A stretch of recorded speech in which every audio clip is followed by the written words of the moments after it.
So last week, we continued our faith rebuilding series with a message entitled A Faith-Filled Life. And I stated my concern for where the faith of our nation and our people are right now. And I think this week, the unfortunate events of this week have kind of shown that my concern was genuine. When are we going to stop saying we send our thoughts and prayers and we actually have some action? I don't want your thoughts and prayers anymore, because your thoughts and prayers are not doing anything for me. I'm concerned about the spiritual pulse, or lack thereof, in our nation right now. And we talked about that last week. And I talked about the fact that what determines your level of faith is the need that you have, and then how God chooses to meet that need, or your availability to God, which affects how you trust God or how your trust is not being built up. So what God does is God allows situations in which you are now having to learn how to trust him for. See, what God does in his love for you, he says, I'm trying to make you stronger. I'm trying to grow you up. I'm trying to get you to be able to stand on your own 2 feet. I'm trying to strengthen your muscles because your quads and your hamstrings are a little weak and you injured all the time. I'm trying to strengthen your core because your core is your center of your being and you got a weak core. And so I'm trying to now put you in position to strengthen your core. Your shoulders are a little weak and you can't handle any weight. So I'm trying to build up the strength in your shoulders to help you to get stronger. And so God in his love for you knows how to help to get you to where he needs you to be. So he allows situations and circumstances just for you to depend upon him greater. All my controllers in the room was like, dang. Because what you don't want to do is depend upon God. And what God keeps doing is putting you in situations where you have to depend upon God. Y'all don't like me on this morning. And so we've got to now look at our external situations in our life and look at the internal responses we have to those external situations, because that will determine whether or not we put our trust in God or we put our trust in ourselves, our money, our intellect, our jobs, our relationships, anything but God. We can have faith and trust in everything but God. So God said, listen, when are you going to stop relying on you because you keep getting the same old results? You continue to battle depression. You continue to battle anxiety. You continue to jump from relationship to relationship with the same results. God says, when are you going to now rely upon me versus relying on these other things? See, your faith is shown by how you respond to the external situations in life. When life comes at you, how do you respond? When you don't get your way with your spoiled self, do you sit back and pout with God like you're going to manipulate him to get your way? Or do you say, okay, Lord, you didn't do it that way, but I know you're going to do it some way, so let me try to figure out the way you want me to go. And so I gave you a few points on last week to help you to understand from Hebrews chapter 11 to how to live a faith-filled life. And the first thing I said is the foundation of your faith must be in Christ. See, what's happened over the past 2.5 years, people realized their faith wasn't in Christ. Their faith was built off of something else. Their faith was built off of a good worship team.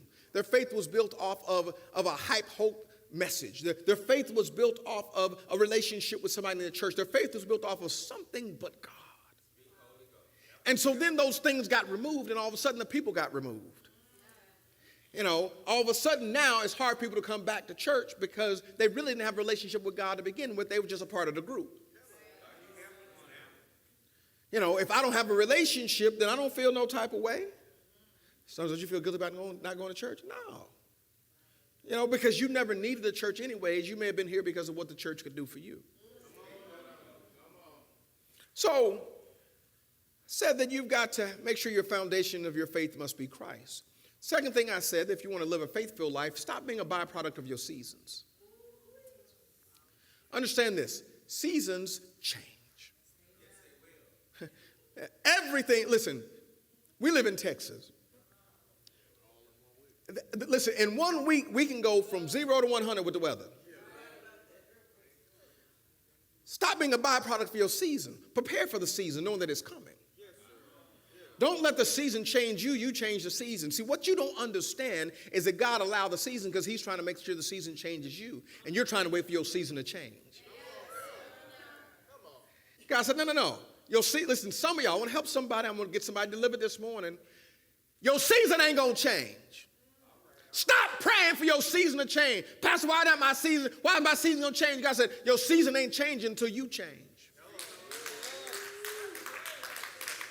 Pastor, it seems like I keep going through the same thing over and over and over again. That's called love. God said, no, we're not graduating. Listen, some of y'all flunking life.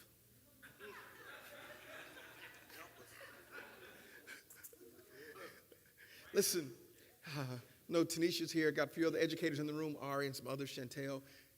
Vivian's retired. But there was a period of time where kids actually flunked.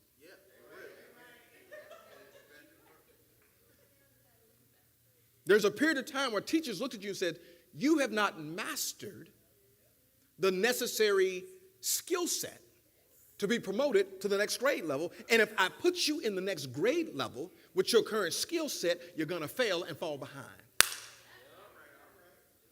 So therefore, what we have now in the school system is we got to respect their feelings.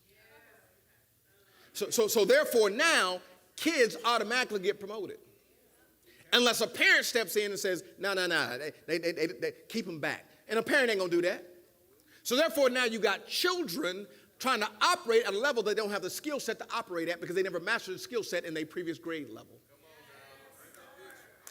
So God says, why do you think you're going to keep getting promoted when you haven't mastered the skill set at the level you at? Ooh, I'm waiting for my season to change. Listen, I want to help you on today. It's not going to change. Oh, Pastor. God said, no. Because God said, I'm not promoting no dummies. I'm not elevating people that haven't mastered the skill set. So when you master the skill set, then I'll elevate you. So some of y'all are getting worried about people elevating, master your skill set so you can go to your own next level.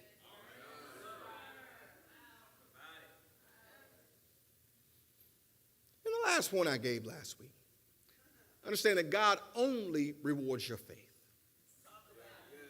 Without faith, it is impossible to please God.